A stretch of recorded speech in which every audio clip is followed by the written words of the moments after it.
Eso es lo que hacemos todos los días, sacamos conejos de la chistorra. Y cuando escribo un libro saco otro conejo de la chistorra y lo único que tengo que decir es abracadabra y pasan cosas. Mi mami se tiene que ir de casa cuando yo tengo 11 o 12 años. Transito, Nicolás, por una historia de abuso sexual infantil en este tema que están viviendo mis padres desde los 4 y hasta los 13 años. Porque tiene que ver con la cultura latina, el abuso infantil. El tema del abuso sexual infantil, como bien lo comentas, es un tema velado. Es más común de lo que nosotros pudiéramos imaginar. ¿Por qué? Porque se puede llegar de pronto a normalizar o a evadir. Creo que fuiste a 2 de mis bodas. Viví 3 divorcios, querido amigo. Y vivir 3 divorcios en una sociedad como la mexicana no es cosa fácil.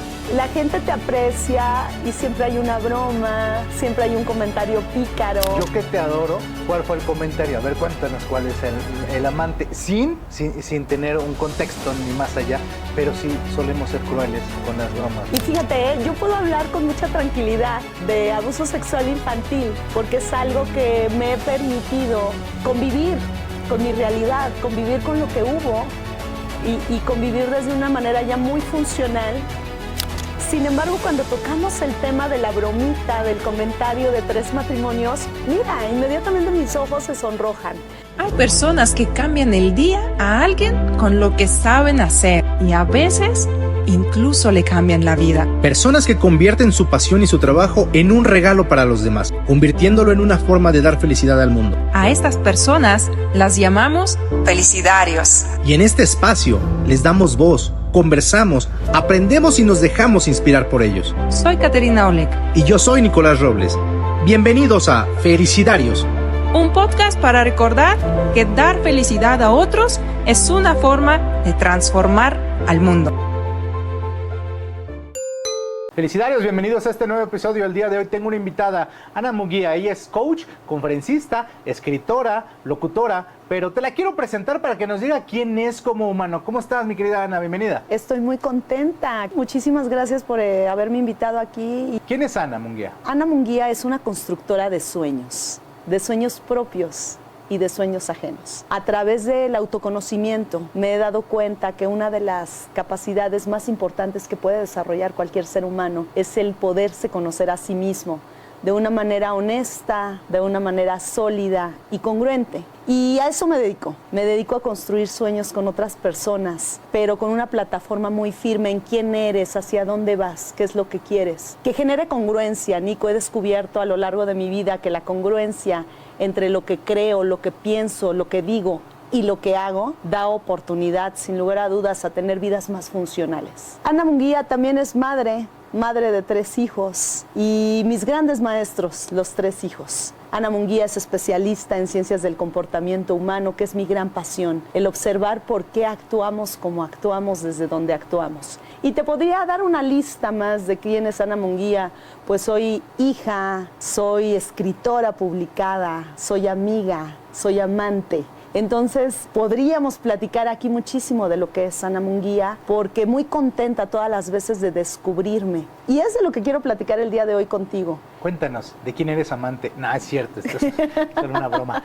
Nos conocimos hace muchos años, querida Ana. Para mí eres una amiga entrañable. Uno de nuestros amigos en común me puso en contacto contigo. Me dijo, tienes que conocer a Ana Manzana. Yo dije, pues bueno, está bien, ¿no? Vamos a ver por qué tengo que conocerla. Le pregunté y me dijo, tienes que conocerla. Y no se equivocaba, mi querido Pearson fue quien me acercó contigo. En aquel entonces teníamos un negocio muy parecido porque yo me dedicaba a las fotocopias y vendía cartuchos de tóner. Te estoy hablando del año 2012, 2013, yo creo que por ahí, que tenía un negocio enfocado a ello, y tú también tenías algo parecido. Entonces cuando me dice, tienes que conocerlo, yo dije, pues nomás quiere que haga negocios con ella, pero no se equivocaba porque creo que encontré una amiga de vida, una amiga muy congruente, a la que me da mucho gusto haber conocido en esta vida y que me ha enseñado tanto. Hablando de quién es Ana, eso es lo que eres el día de hoy, pero quiero preguntarte, Ana, esa niña de 8 o 10 años, ¿con qué soñaba ser? Porque me queda claro que no soñaba con ser especialista en ciencias del comportamiento. En ciencias del comportamiento humano. Pero ¿qué soñaba Ana cuando era niña? Bueno, primero quiero retomar este tema de la amistad, porque sin lugar a dudas no creo en que haya casualidades. Y el día que nos conocimos, seguramente lo has de recordar tú, lo recuerdo yo, estabas trabajando arduamente, eres un hombre muy trabajador, y yo justamente iba porque necesitaba el tema del apoyo en cuanto a esto que mencionas, de las copias, de la ingeniería en la copiadora como tal. Y encontré en el camino una manera diferente de ver la vida.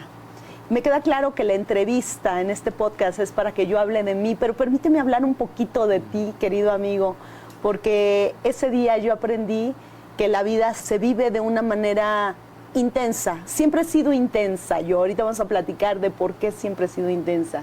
Sin embargo, mi querido Nico, la forma y la intensidad que tienes de vivir, de buscar proyectos, de encontrar nuevos caminos, a mí me dio una pauta.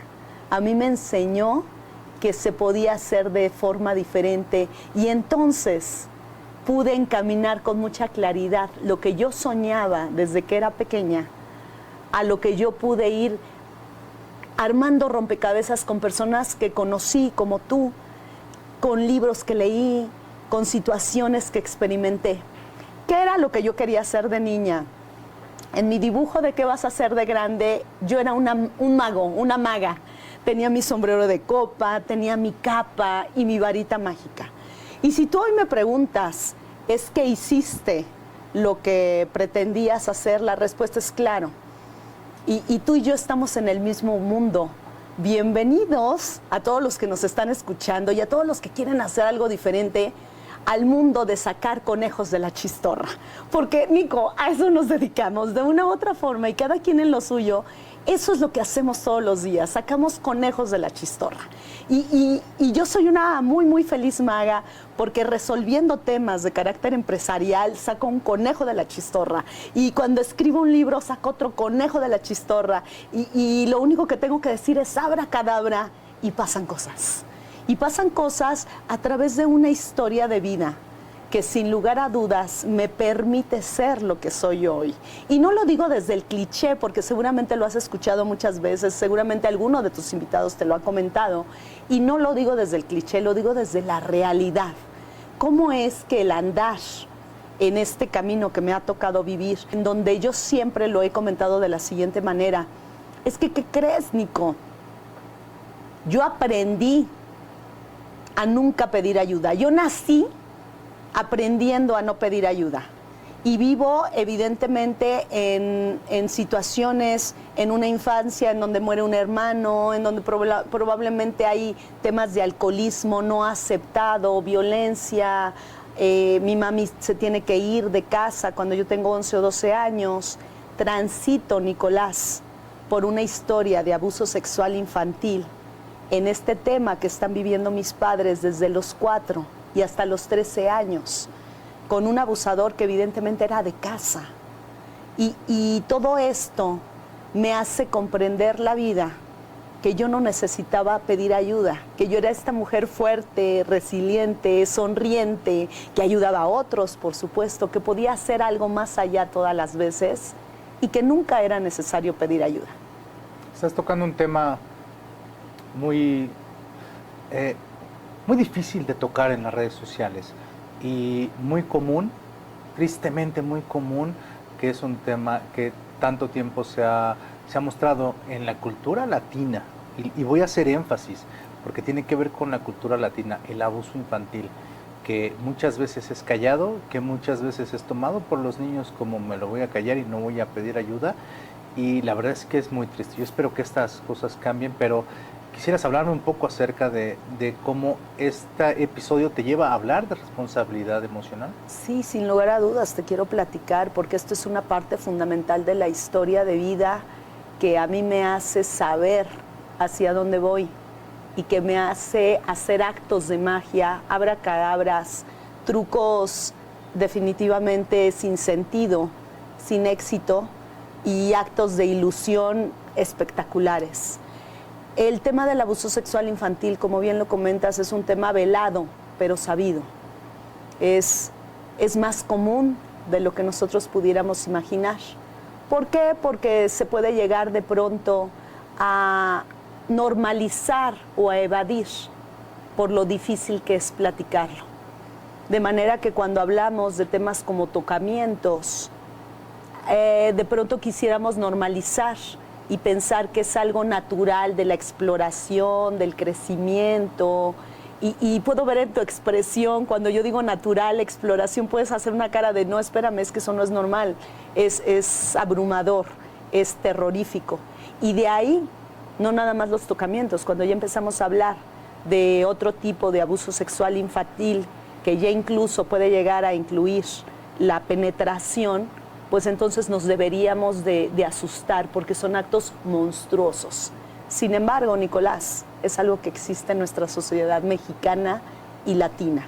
Hace algunos años estaba en una charla, en una conversación, y escuché decir a una persona, en ese entonces yo tenía tal vez 35 años, y escuché hablar a una señora de 60, 65 años, que dijo, bueno, pues si ese tipo de acciones perversas fueron entre niños, pues no son perversas, porque solo estaban experimentando y es un juego. Y yo no lo veo así, no lo veo. Ciertamente hay experimentar, se tiene que conocer la exploración. Bueno, pero eso es la educación, eso es lo que te enseñan en casa, no es que tengas que aprender con otro niño, con otra niña. Y creo que, por supuesto que la educación es algo fundamental que tenemos que enseñar a los niños, nada más pero no debemos de normalizarlo. No nada más la educación, es la repetición de patrones. Cuando un chico fuera de una edad, cuando una niña fuera de una edad adecuada para relacionarse de manera sexual, por el deseo, simplemente por la adolescencia, por este despertar hormonal, antes de esto, si hay algún tipo de tocamientos, sin lugar a dudas es porque hay un patrón aprendido. Algo se vio, algo se vivió y es causa de poner atención. No es educación, es ejemplo de vida. Cualquier persona que en su infancia haya tenido una aproximación sexual inadecuada, sin lugar a dudas puede repetir el patrón o puede inhibirse absolutamente. La derivación del abuso sexual infantil no hay una generalidad. Hay personas que se inhiben totalmente, hay personas que pretenden tener ya en la vida adulta una sexualidad normal, adecuada, y hay personas que incluso empiezan a tener vidas sexuales ya con relaciones de riesgo, promiscuas, inadecuadas. Entonces ni siquiera hay un desfogue que tú dijeras, es que quien tiene abuso sexual infantil va a vivir de esta o aquella manera, sino que cada quien, según su carácter, su conducta y su historia, va a empezar a reparar el daño, porque todas las veces es una reparación del daño de manera diferente. Y efectivamente no tendríamos por qué normalizar. Sin embargo, Nico, es tan doloroso el tema en una familia que lo que más viene a salvar es el silencio. ¿En tu caso? O la normalización. ¿Hubo silencio? En mi caso hubo un silencio de 37 años. ¿Qué quiero decir con esto? Bueno, de 33 años, yo los primeros recuerdos que tengo de la infancia, sin lugar a dudas, son con el abusador. Tengo muy poquitos recuerdos del kinder, era una vida muy compleja. Mi hermano, el que era mi compañero de juegos, el que me cuentan, porque yo no lo recuerdo, que era el que me cuidaba, el que me ponía sombreros de broma, tú sabes, cae enfermo por una enfermedad extraña de muerte. Y está parcialmente en el hospital en casa, y mi mamá al cuidado de él. Y mi papá al cuidado de la economía de la casa, de 2 hijos más, mientras la otra mamá está, ¿sabes? Un caos tremendo.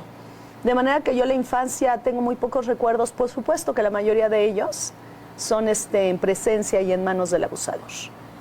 Y yo guardo silencio, Nico, yo guardo silencio porque hasta los 30 y pico de años es cuando yo por primera vez lo menciono. ¿Y qué te hizo llevar a mencionarlo? Es curioso y me hace sentir mucho consuelo en el corazón. Viví 3 divorcios.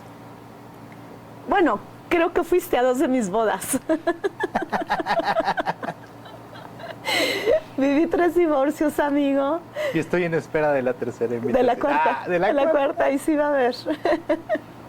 Viví 3 divorcios, querido amigo. Y vivir 3 divorcios en una sociedad como la mexicana no es cosa fácil.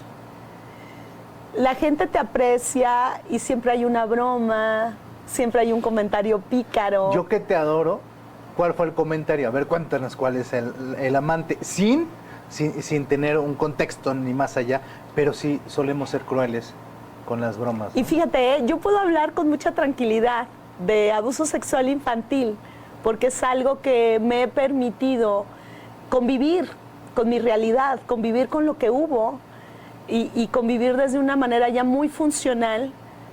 Sin embargo, cuando tocamos el tema de la bromita, del comentario de 3 matrimonios, mira, inmediatamente mis ojos se sonrojan. ¿Por qué? Porque es el sentirte rechazada todas las veces, insuficiente todas las veces.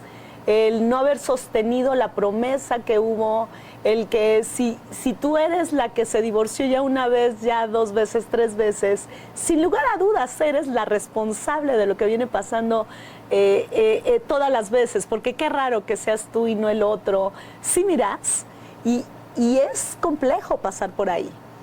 Además de la carga social que tiene. La carga social. Una mujer sola vale distinto en la sociedad latina para todos los demás. Una mujer sola vale distinto, y una mujer sola con una tercera historia ya concluida puede valer mucho más distinto. Wow.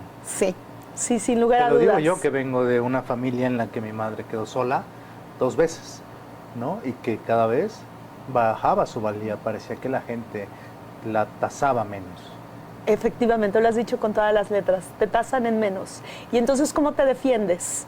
Pues haces más. Y lo que te comentaba hace rato, ¿no? Yo pareciera, a veces me imagino cuando nací y le dijeron a mis padres, es una niña, yo pareciera y me pudiera imaginar que igual y hasta yo nací sola y yo me di una nalgada sola para llorar, porque yo nací creyendo que yo no debía, o más bien que yo no necesitaba ayuda. Y hasta el día de hoy, Nico, hasta el día de hoy de pronto me puedo llegar a descubrir no necesitando ayuda.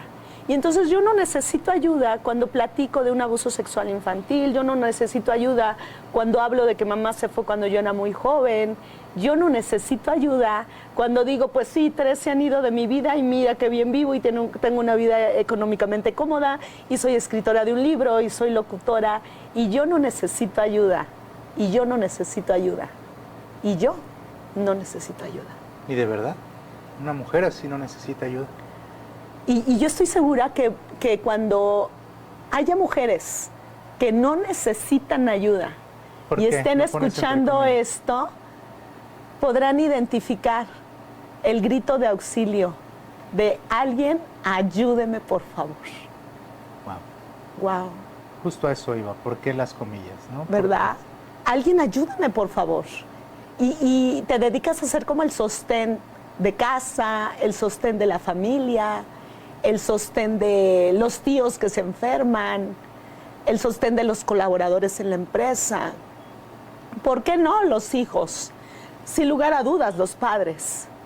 Y todo el mundo te ve y, ay, pues esa mujer es muy exitosa, ¿no? Tiene un programa de radio, tiene un libro que está publicado y ya está en Costa Rica y ya está en México y ya salió en la tele y ¿sabes? ¿Cansa? Cansa hasta las lágrimas.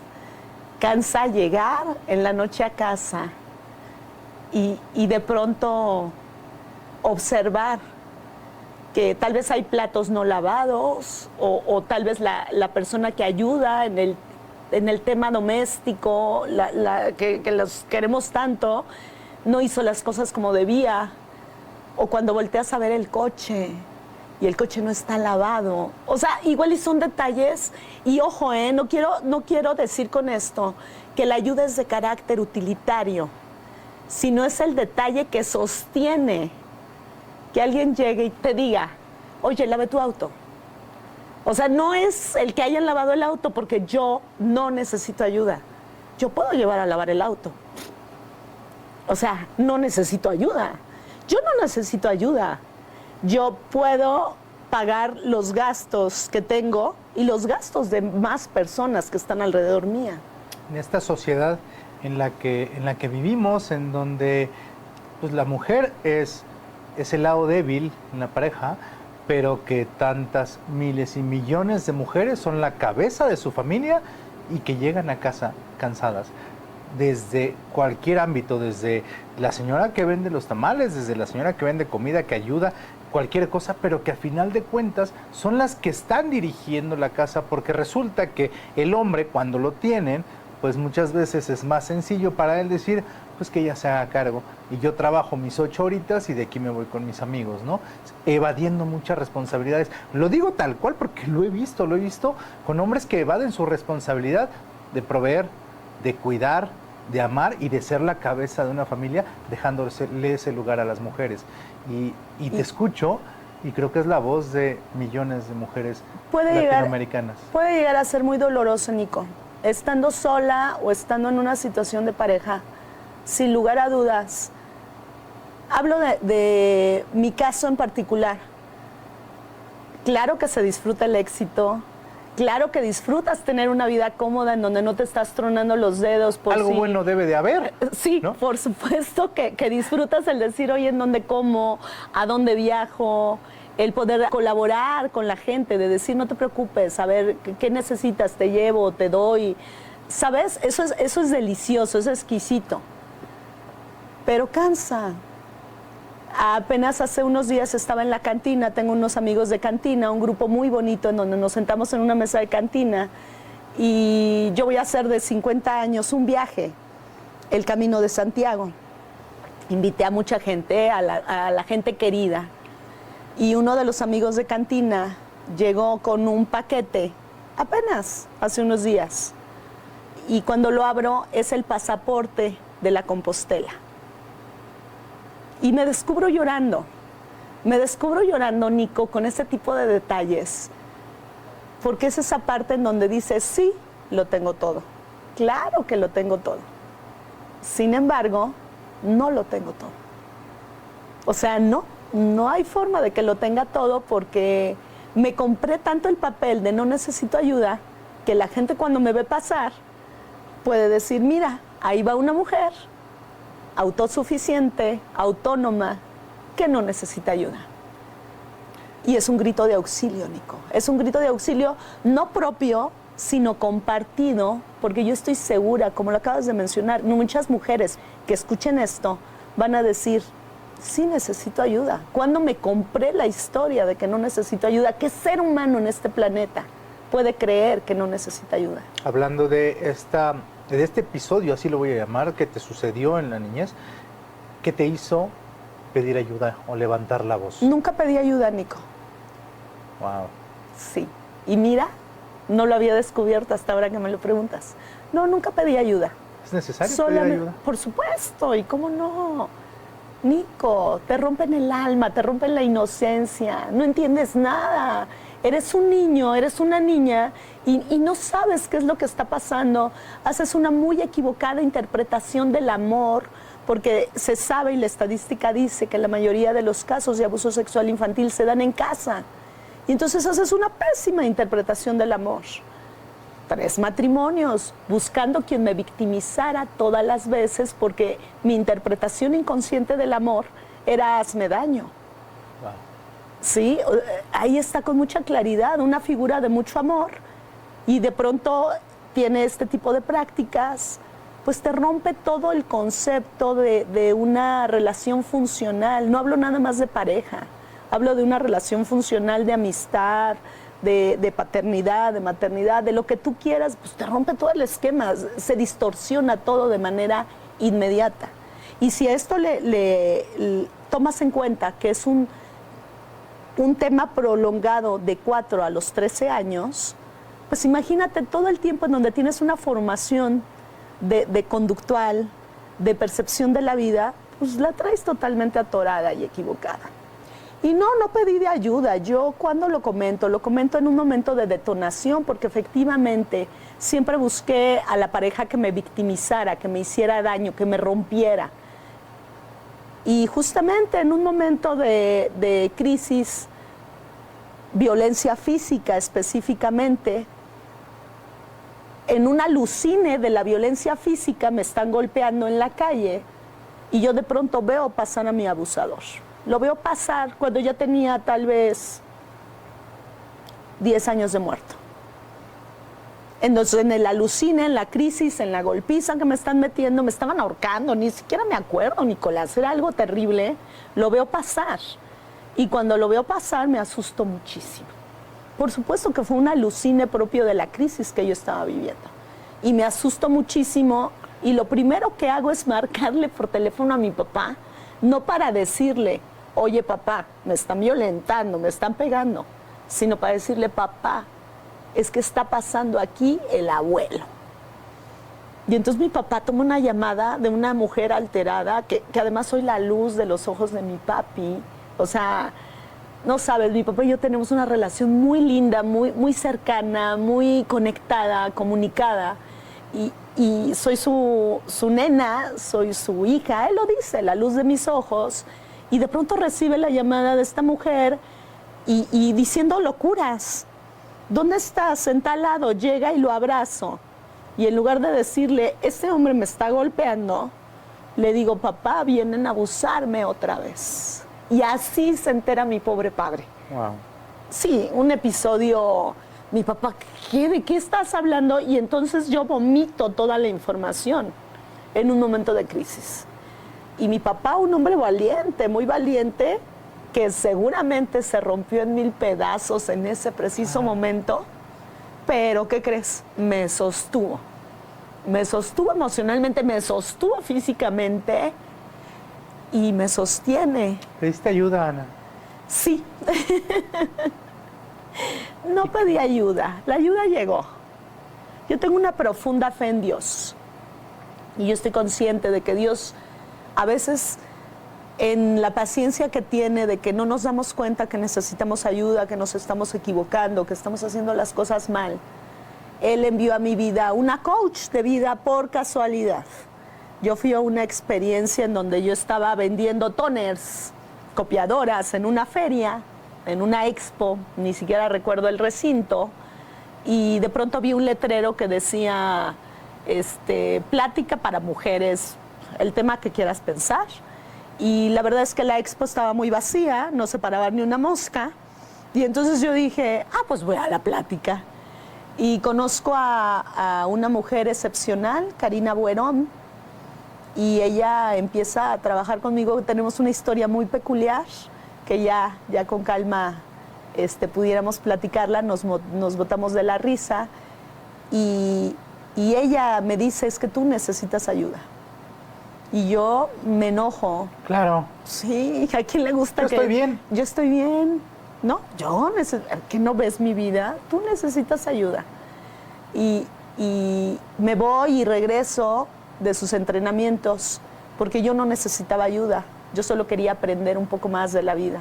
Entonces iba, regresaba, hasta que un día me quedé. Y en un acto de conciencia dije, yo necesito ayuda. ¿Y qué crees, Nico? Cuando te haces un niño autónomo e independiente, qué bonitas características, una niña autónoma, independiente, pero ¿bajo qué condición se genera eso?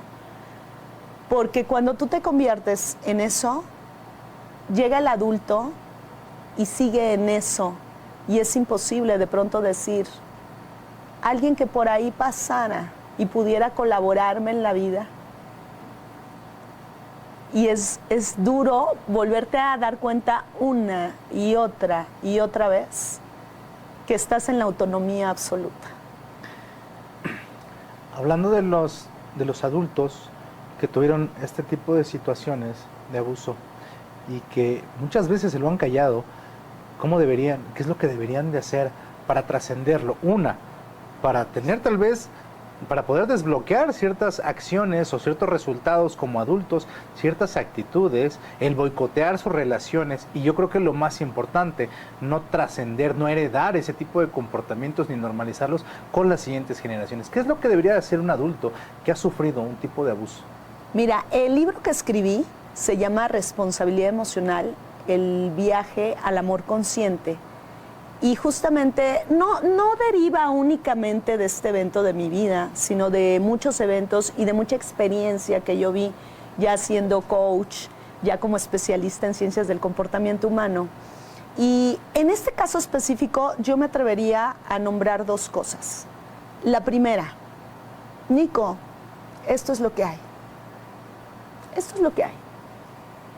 Y mira, no lo estoy diciendo desde una resignación insana, no lo estoy diciendo desde un conformismo barato. Pero la verdad, Nico, es que esto es lo que hay. Y si alguna de las personas que nos está escuchando vivió un tema de abuso sexual infantil, la buena noticia es que esto es lo que hay. La mala noticia es que esto es lo que hay. Desde ahí parte la responsabilidad emocional, no nada más para un tema de abuso sexual infantil, sino para cualquier tema de vida. Tenemos que aprender a relacionarnos de manera funcional con lo que hay. Y lo que hay incluye nuestro pasado. Es que mi mamá es así y asado. Es lo que hay. Es lo que hay. Es que el gobierno y la economía. Es que los empleados hay. No se comprometen. Es que los empleados, es lo que hay. Y esa es la realidad de las cosas, ¿no? Porque si tú no aceptas lo que hay, ¿cómo lo vas a transformar? ¿Quién transforma algo que no existe? Claro. Por física básica no se puede transformar algo que no existe. Entonces hay que comenzar por aceptar lo que hay. Lo que hay incluye el pasado. Número 1. Y número 2. A lo largo de mi vida, Nicolás, yo he descubierto... Mira, te cuento, me gusta mucho viajar. Soy una persona que me gusta mucho viajar. Pero siempre que viajo, pregunto aquí en dónde practica la gente la fe.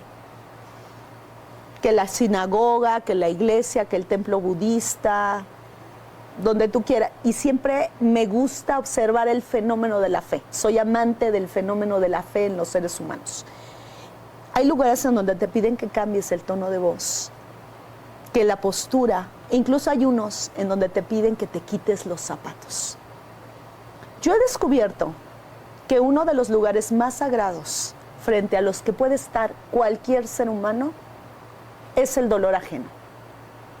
El dolor ajeno es un lugar, Nicolás, en donde nos tenemos que quitar los zapatos.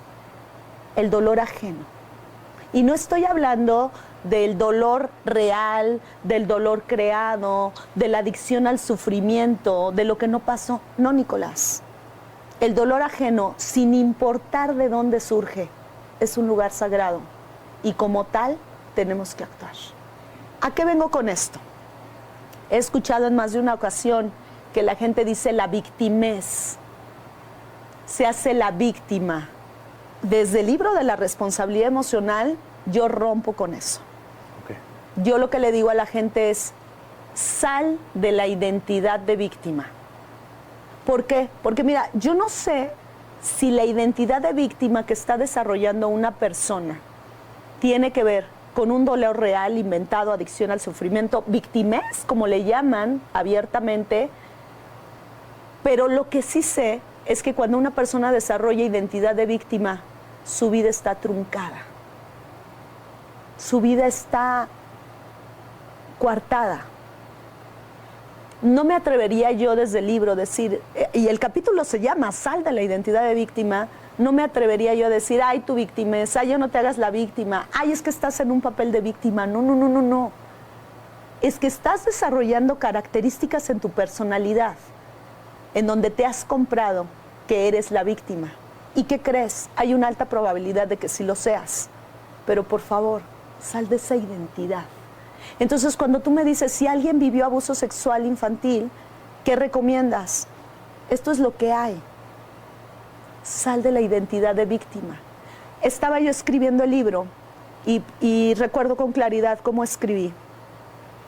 De los 4 y hasta los 13 años fui víctima de abuso sexual infantil. Decidí quedar ahí hasta los 37. ¡Wow! Eso duele, Nicolás. Eso es doloroso. No es que llevemos al otro a salir de la victimez como queriéndonos salvar de algo que hace la otra persona. es tomar de la mano a las personas, acompañarlas y decirles, es que esta identidad no es la tuya. El primer paso para salir de la victimez es aceptarlo y querer hacerlo como víctima para poder pedir ayuda. El primer paso es ver qué rasgos has desarrollado como identidad de víctima. Y mira, hay psicólogos en trauma, especialistas que me han dicho, es que eso de la identidad de víctima no existe, nadie lo ha escrito. Mentira, lo escribí yo en mi libro, claro que existe.